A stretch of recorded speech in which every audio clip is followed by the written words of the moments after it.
है Indu broadcasting private limited और आप देख रहे हैं इंडियन न्यूज, हर पल, हर क्षण, हर सच। संसद का बजट सत्र आज से शुरू हो गया है। राष्ट्रपति द्रौपदी मुर्मू ने पहली बार संसद के जॉइंट सेशन को संबोधित किया। राष्ट्रपति ने अपने 1 घंटे 2 मिनट तक चले अभिभाषण में कहा कि भारत में मजबूत इच्छा शक्ति वाली सरकार है। यह सरकार बिना डरे काम कर रही है।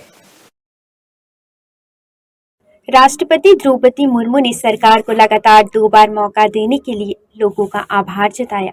उन्होंने कहा, हमें आत्मनिर्भर भारत बनाना है, जहां गरीबी ना हो और मध्यम वर्ग वैभव से युक्त हो। उन्होंने गरीबों को मुफ्त अनाज के स्कीम जारी रखने की बात कही।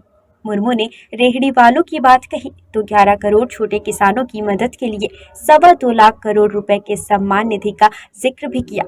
उन्होंने सर्जिकल स्ट्राइक, आतंकवाद पर सख्ती, आर्टिकल 370 और 3 तलाक का हवाला भी दिया।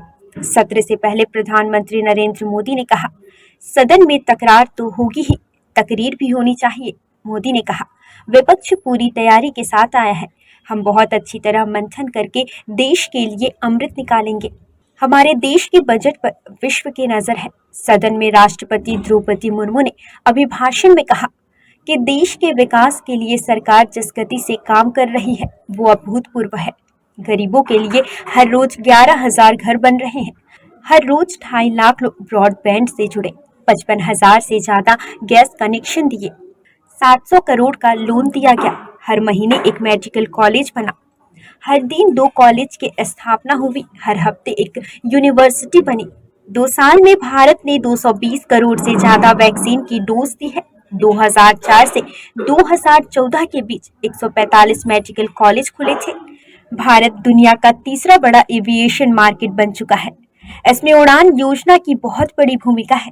भारतीय रेलवे अपने आधुनिक अवतार में सामने आ रही है और देश के रेलवे मैप में अनेक दुर्गम क्षेत्र भी जुड़ रहे हैं।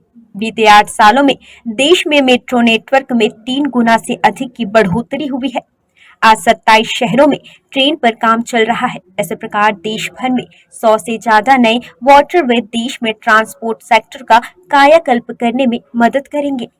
नॉर्थ ईस्ट और हमारे सीमावर्ती क्षेत्र विकास की नई गति का अनुभव कर रहे हैं। सरकार की प्राथमिकता में देश के 11 करोड़ छोटे किसान हैं।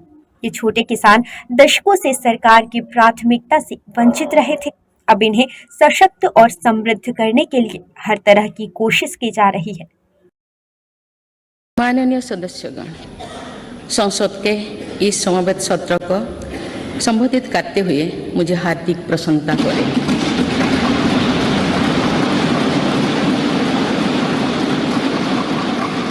कुछ ही महीने पहले देश ने अपनी आज़ादी के 75 वर्ष पूरी करके आज़ादी के अमृत काल में प्रवेश किया है। आज़ादी के इस अमृत काल में हजारों वर्षों के गौरवशाली अतीत का गौरव जुड़ा है। भारतीय स्वतंत्रता संग्राम की प्रेरणाएं जुड़ी है और भारत के स्वर्णिम भविष्य के संकल्प जुड़ी है। अमृत काल के ये 25 वर्ष का कालखंड स्वतंत्रता की स्वर्णिम शताब्दी का और विकसित भारत के निर्माण का कालखंड है। ये 25 वर्ष हम सब के लिए और देश के प्रत्येक नागरिक के लिए कर्तव्य की पराकाष्ठा करके दिखाने के, ये हमारे सामने युग निर्माण का अवसर है और हमें इस अवसर के लिए 100% सामर्थ्य के साथ हर क्षण कार्य करना है।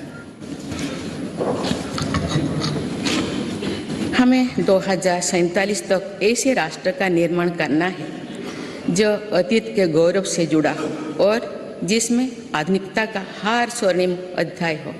हमें ऐसा भारत बनाना है जो आत्मनिर्भर हो,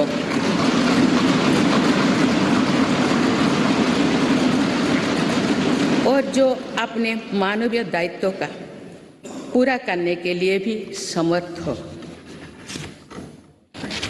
ऐसा भारत हो जिसमें गरीबी ना हो, जिसका मध्यम वर्ग भी वैभव से युक्त हो।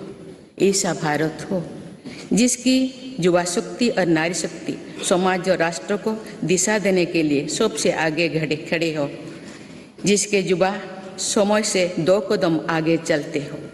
ऐसा भारत जिसकी विविधता और अधिक उज्जवल हो, जिसकी एकता और अधिक अटल हो।